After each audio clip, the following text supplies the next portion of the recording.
अगर आप इस बात के इंतज़ार में हैं कि एक मरतबा आपका कोर्स ख़त्म हो जाए तब आप अपनी रिवीजन स्टार्ट करेंगे, तो ये तरीक़ा आपका बिल्कुल गलत है, क्योंकि ना ही आपका कोर्स कभी ख़त्म होगा और ना ही आपकी रिवीजन कभी स्टार्ट होगी। अस्सलाम वालेकुम everyone, welcome back to the channel. If you new here, I am Shayan Hayat Khan, a first year medical student in Khyber medical college Peshawar. और आज की इस वीडियो में मैं आपको बताऊँगा कि आपने अपनी रिवीजन आज से क्यों स्टार्ट करनी है और कैसे स्टार्ट करनी है, और आपने ये डिसाइड कैसे करना है कि मुझे कौन से चैप्टर्स रिवाइज़ करने हैं, कौन से नहीं करने। और आखिर में मैं आपको बताऊंगा कि आप अपने लिए शॉर्ट नोट्स कैसे बना सकते हैं ताकि आप अपने कोर्स को जल्द से जल्द रिवाइज़ कर पाएँ। So without further due let's dive into the video. Majority students का ये तरीका होता है कि वो अपनी रिवीजन एंड में करते हैं, यानी पहले वो अपना कोर्स ख़त्म करते हैं, अपना सिलेबस ख़त्म करते हैं और फिर अपनी रिवीजन स्टार्ट कर लेते हैं चैप्टर नंबर 1 से। लेकिन ये तरीका बिल्कुल गलत है। इसके कई नुकसानात हैं। सबसे जो एविडेंट नुकसान है वो ये है कि जब वो दोबारा अपनी रिवीजन स्टार्ट कर लेते हैं चैप्टर 1 से, तो उन्हें ऐसा लगता है कि वो चैप्टर उन्होंने कभी पढ़ा ही ना हो, और उनसे दोबारा रिवीजन उतना ही टाइम लेता है जितना पहली मर्तबा उन चैप्टर्स ने उनसे लिया था, और उतना टाइम उनके पास एंड में फिर होता नहीं, तो उनकी रिवीजन रह जाती है और इस वजह से उनके मार्क्स MD-CAT में कम आ जाते हैं। सो आप अपनी रिवीजन जो है वो आज ही से स्टार्ट करें ताकि फिर एंड में आपको ऐसा कोई मसला ना आए। आज ही से अपने लिए अपने टाइम टेबल में 1 घंटा 2 घंटा मुकर्रर करें जिसमें आप सिर्फ रिवीजन करेंगे, और आपने रिवीजन स्टार्ट कर लिया। अगर आपको टाइम टेबल बनाने में मसला आ रहा है, so you can watch my video on it, you can find the link to it in the description. And मेरा अपना खुद ये तरीका था कि आई वुड रिवाइज़ आफ्टर मगरिब और इशा के दरमियान जो 1 घंटा 1.5 आवर होता था, उसमें मैं अपनी रिवीजन करता, और यही तरीका मेरा डे 1 से था। सो डे 1 से मैंने अपनी रिवीजन स्टार्ट कर ली थी। तो फिर एंड में ये हुआ कि जब मेरा कोर्स एक मरतबा ख़त्म हुआ था, तो जो पिछले चैप्टर्स थे उनमें मैंने कई मरतबा 9-10 मरतबा मैंने हर एक चैप्टर को रिवाइज़ कर चुका था। सो पहली मरतबा जब मेरा कोर्स ख़त्म हो रहा था तो ऐसा था जैसा मेरा कोर्स 10 मरतबा ख़त्म हो रहा हो। और फिर जब मैंने दोबारा चैप्टर नंबर 1 से रिवीजन स्टार्ट की जिस तरह दूसरे लोग करते हैं, तो फिर मेरे लिए रिवीजन आसान थी। मैं बहुत कम समय में अपने उन चैप्टर्स को फिर रिवाइज़ कर पाता, and within a week मैंने फिर दूसरी मरतबा रिवीजन की। इस तरह फिर मेरा रिवीजन का जो टाइम था वो श्रिंक होता जा रहा था, और आखिर में आखिरी हफ्ते में I was able to revise the entire syllabus in a single day. So आप अपनी रिवीजन आज से स्टार्ट करें ताकि फिर एंड में आपको कोई ऐसा मसला ना आए। अच्छा, बहुत सारे स्टूडेंट्स तो रिवीजन करते हैं लेकिन उन्हें पता नहीं होता कि कौन से चैप्टर्स रिवाइज़ करने हैं, कौन से चैप्टर्स रिवाइज़ नहीं करने, और कब कौन से चैप्टर को रिवाइज़ करना है, कब नहीं करना। सो उसका भी एक तरीका है, और वो है अपने लिए एक रेट्रोस्पेक्टिव टाइम टेबल बनाना। उसका तरीका भी मैं आपको आज इस वीडियो में सिखा ही देता हूँ। So let's get to the screen. Alright everyone, retrospective time table बनाने का ये तरीका है कि आप अपने लिए पेज की एक साइड पर, यहाँ पर मैं गूगल शीट्स इस्तेमाल कर रहा हूँ, लेकिन आप पेन एंड पेपर भी इस्तेमाल कर सकते हैं। आप अपने लिए पेज की एक साइड पर जो चैप्टर्स के नाम है, जो टॉपिक्स के नाम है, वो लिख ले।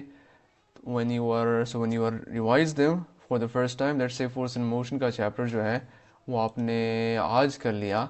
आज लेट्स से मैं एक तारीख़ लिख दे देता हूँ। लेट्स से आपने यकम तारीख़ को ये चैप्टर कर लिया। लेट्स से यकम जुलाई को आपने ये चैप्टर कर लिया। फिर आपने जज करना है कि चैप्टर आपके लिए मुश्किल था, आसान था, या बहुत ही आसान था। तो अगर मुश्किल था, लेट्स से ये चैप्टर आपके लिए मुश्किल था, तो आप इसको कलर कोड करें रेड, कि फिर आपको दूसरी मरतबा आपको याद रहे कि यह चैप्टर मेरे लिए मुश्किल था। फिर वर्क एंड एनर्जी आपने किया, लेट्स से दूसरी तारीख को 7 जुलाई को 25। इसी तरह फिर आपने रोटेशनल सर्कुलर मोशन और वेव्स का चैप्टर जो है लेट्स से आपने कर लिया 3 तारीख को। फिर आपने इस तरह 4 तारीख को लेट्स से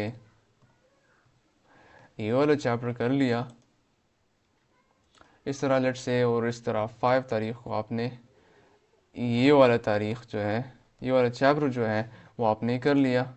और ये चैप्टर आपके लिए लेट्स से बहुत ही आसान था, येलो से हम कर देते हैं। और ये जो ये आपके लिए इंटरमीडिएट था, ये आपके लिए चैप्टर आपके लिए से बहुत मुश्किल था, और ये चैप्टर आपके लिए लेट्स से बहुत ही आसान था। सो वन लेट्स से आपका सिलेबस इस तरह एक मरतबा ख़त्म कर लिया। पहली तो आपकी कोशिश होनी चाहिए कि आप अपने सारे चैप्टर्स को एक मरतबा रिवाइज़ कर लें। फिर जब आप दूसरी मरतबा जब आप रिवीजन करने के लिए आए तो फिर आपने ये कोशिश करनी होगी जो मुश्किल चैप्टर्स थे आपके लिए, यानी लेट्स से आपके लिए let's say force and motion का चैप्टर मुश्किल था क्योंकि रेड है, और वेव्स का मोशन जो चैप्टर था ये आपके लिए मुश्किल है, तो पहली प्रायोरिटी में आपने इन चैप्टर्स को करना होगा। तो फिर लेट्स से 6 तारीख को मैंने ये वाला चैप्टर कर लिया, और इस तरह ये चैप्टर जो था ये मेरे लेट्स से हार्ड की जगह लेट्स से ईजी था। और फिर मैंने 7 तारीख को ये वाला चैप्टर कर दिया क्योंकि मेरे लिए मुश्किल था। अगेन इसको मैं कलर कोड कर देता हूँ ब्लू। अब जब मैं रिवीजन के लिए आऊँगा मैं देखूँगा कि अब ये वाला चैप्टर तो बहुत आसान है, ये वाला चैप्टर भी बहुत आसान है, अब मैं कौन सा चैप्टर करूं? तब मुझे इन चैप्टर्स में से करना होगा जो कि आसान है लेकिन बहुत आसान नहीं, इन्हें रिवाइज करना मुझे है। तो अब इनमें से कौन सा करूं? अब इनमें मैं रोटेशनल एंड सर्कुलर मोशन वाला चैप्टर रिवाइज करूंगा 8 तारीख को, क्योंकि इसके बहुत सारे दिन हो गए थे कि मैंने इस चैप्टर को रिवाइज मैंने नहीं किया। सो मैं प्रायोरिटाइज़ करूँगा रोटेशनल एंड सर्कुलर मोशन को। तो मैंने 8 तारीख को मैं ये वाला चैप्टर करूँगा, और ये वाला जब मैंने किया तो लेट्स से ये वाला मेरे लिए आसान हो गया। फिर अगली मरतबा जब मैं आऊँगा तो फिर मैं देखूँगा कि मुझे कौन सा चैप्टर करना है। लेट्स से अब मुझे ये वाला चैप्टर करना चाहिए या ये वाला, क्योंकि ये दोनों मेरे लिए मुश्किल है। तो फिर मुझे देखना होगा कि मुझे ये वाला चैप्टर करना होगा क्योंकि as compare to this one इसके ज़्यादा दिन हो गए हैं, सो ये मुझसे भूल गया होगा। तो मैं इस चैप्टर को 9 तारीख को कर लूँगा 2025, और ये चैप्टर लेट्स से मेरे लिए आसान हो गया। इस तरह फिर अगली मरतबा मैं इस चैप्टर को करूँगा 10 तारीख को क्योंकि ये मेरे लिए आसान है लेकिन बहुत आसान नहीं है, और ये वाला चैप्टर भी मेरे लिए आसान हो गया। अब तकरीबन मेरा जितना भी सिलेबस है लेट्स से इतना, हमारा सिलेबस सिर्फ इतना है, तो जितने भी चैप्टर्स हैं वो हमारे लिए आसान है। अब इन आसान में मैं कौन सा चैप्टर करूँगा? मैं इस वाले चैप्टर को रिवाइज़ करूँगा क्योंकि इसके बहुत सारे दिन हो गए, तकरीबन 10 दिन हो गए हैं कि हमने इस वाले चैप्टर को रिवाइज़ नहीं करना, तो मैं इस वाले चैप्टर को रिवाइज़ करूँगा। And this is the idea of a retrospective time table. तो आप अपने लिए ऐसा एक रेट्रोस्पेक्टिव टाइम टेबल बनाएं। You can make this on pen and paper. मैंने खुद इस तरह गूगल शीट्स पर अपने लिए बनाया था, और मेरा ये तरीका था कि जब पहली मरतबा मैं एक चैप्टर को पढ़ता तो मैं उसे रेड कलर कोड करता, फिर जब और हर एक पॉइंट को क्लियर करता, फिर अगली मरतबा जब उसे मैं ऑरेंज कलर कोड करता, और इस अगली मरतबा मैंने ताहिर मोइन जो पास पेपर वाली किताब है उसमें मैंने सारे क्वेश्चन सॉल्व किए होते, और दूसरी मरतबा इस चैप्टर को रिवाइज़ करता, और इस तरह जब थर्ड टाइम करता तो फिर येलो करता, जब फोर्थ टाइम और इस तरह फिफ्थ टाइम तो फिर ग्रीन करता। The last tip that I wanted to give in today's video was to make either short notes for yourself या बुक में अपने लिए हाईलाइटिंग करें। अगर आप हाईलाइटिंग करते हैं तो बायो का तो यही तरीका है कि अपने लिए बुक में जो इम्पोर्टेंट पॉइंट्स हैं उन्हें हाईलाइट करें, और साथ ही साथ जो फेडरल की जो इम्पोर्टेंट पॉइंट्स हो या दूसरी जो इम्पोर्टेंट पॉइंट्स हो उन्हें साइड्स पर अपने लिए लिखा करें या स्टिकी नोट्स वगैरह पर लिख दिया करें। इस तरह केमिस्ट्री में आप अपने लिए इम्पोर्टेंट पॉइंट्स को हाईलाइट करें और अपने लिए एक रिएक्शन शीट बनाएं जिसमें आपके सारे रिएक्शंस लिखे हो, और अपने लिए एक इक्वेशन शीट बनाएं जिसमें आपके सारे फार्मूलाज हो। इसी तरह फ़िज़िक्स में भी आप अपने लिए इम्पोर्टेंट पॉइंट्स को हाईलाइट करें और जो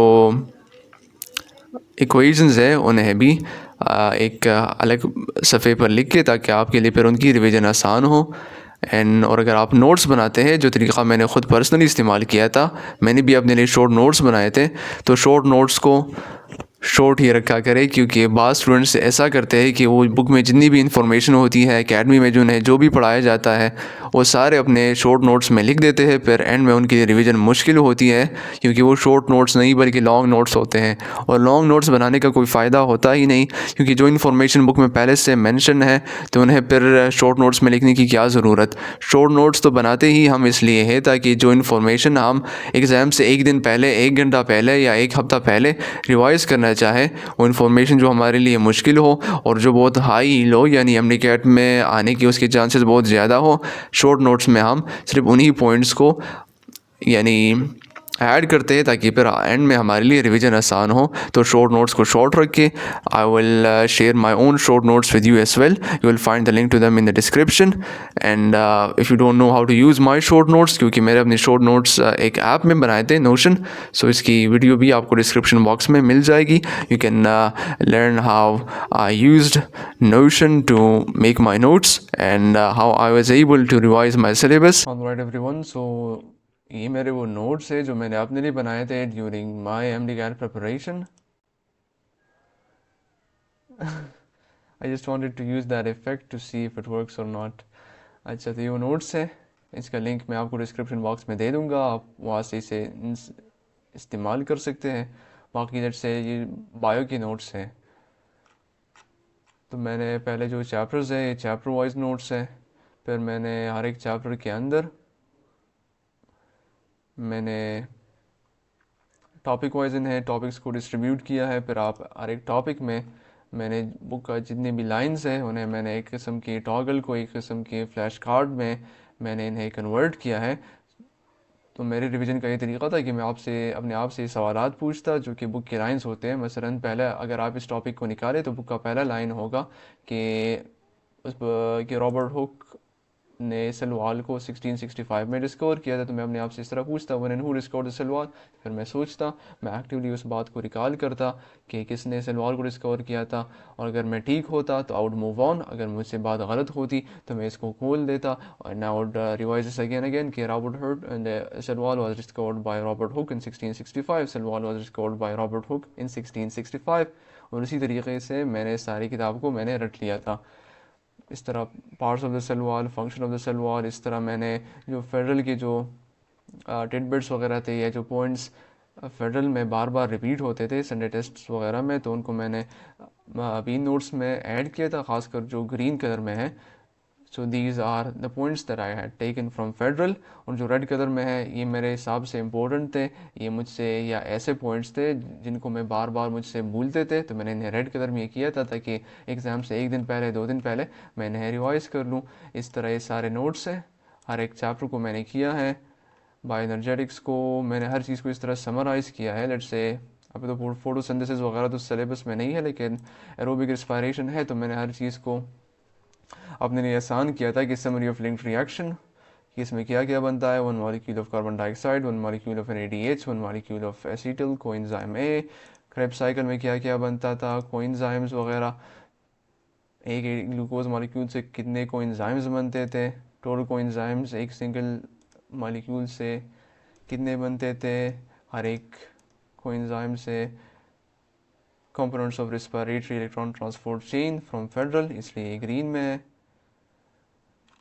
इसमें मुख्तलिफ निमोनिक्स वगैरह भी मेरे ख्याल से मैंने डाले थे। ग्लाइकोलिसिस, लेट्स से मेरे ख्याल से ग्लाइकोलिसिस को याद करने का तरीका था कि goodness gracious Father Franklin didn't go by perfect pumpkins to prepare pies, तो ये उसको याद करने का तरीका था। इस तरह मैंने अपने लिए पॉइंट्स याद करने के लिए कि कौन से स्टेप में ATP कंज्यूम होते हैं ग्लाइकोलिसिस में, इस तरह कौन से स्टेप में ATP प्रोड्यूस होते हैं, कौन से स्टेप में NADH प्रोड्यूस होते हैं, कौन से स्टेप में वाटर रिमूव होता है। तो ये सारे स्टेप्स मैंने अपने लिए इस तरह आसान कर दिए थे ताकि फिर मुझे रिवाइज़ करने में, याद करने में आसानी हो।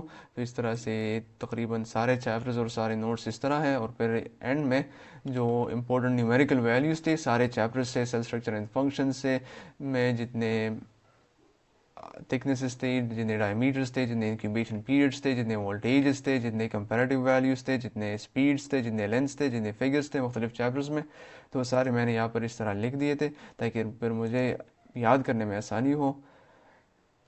And that is basically how I made these notes and how I used to do my revision.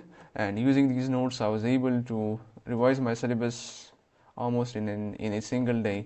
सो अगर आप इन्हें इस्तेमाल करना चाहें सो वेल एंड गुड, अगर आप नहीं इस्तेमाल करना चाहें तो इनसे एक आइडिया लें कि आपने अपने शॉर्ट नोट्स कैसे बनाने हैं।